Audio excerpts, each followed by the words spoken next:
நம்ம பெருமையாக கொடியெலாம் ஆட்டலாம் அமைச்சார். அந்த பஸ்ஸே நமக்கு சொந்தம் கிடையாது. டிப்போ நமக்கு சொந்தமான டிப்போவை அந்த பிரைவேட் ஆளுங்களுக்கு கொடுத்துட்டோம், பயன்படுத்திக்கோங்க. அந்த பஸ்ஸு எல்லாமே வாங்கி பராமரிக்கிறது ஒரு தனியார் நிறுவனம்.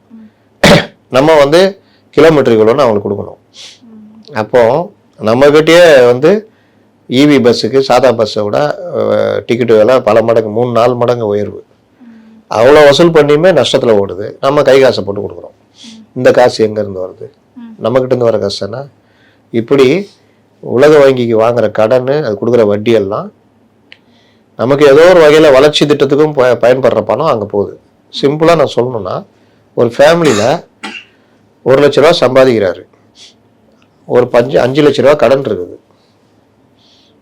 5 லட்ச ரூபா கடனுக்கு 5×20 4% வட்டி மாதம். அசல் கட்ட முடியல, வட்டி மட்டும் கட்டினால 20,000 ரூபா மாதம் வந்துடுது. இவர் 1 லட்ச ரூபா சம்பாதிக்கிறாரு, 20,000 ரூபா வட்டியை மட்டும் கட்டுறாரு.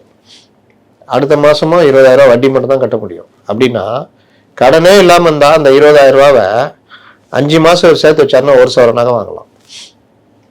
அப்போது ஏதோ ஒரு நல்ல விஷயத்துக்கு, இல்லாட்டி எங்கேயாவது வெளியே போகலாம், குழந்தைக்கு நல்ல கல்வி கொடுக்கலாம், ஏதோ ஒன்று வீட்டுக்கு நல்ல பொருள் வாங்கி போடலாம். இந்த மாதிரிலாம் செய்ய வேண்டிய காசு கடனால் வட்டி மட்டுமே 20,000 ரூபா கட்டணும். அப்போ 1 லட்ச ரூபா சம்பாரிச்சு 20,000 ரூபா உண்ணாம தின்னாம போகுதுன்னு சொல்லுவாங்கல்ல, அப்படி போகும்.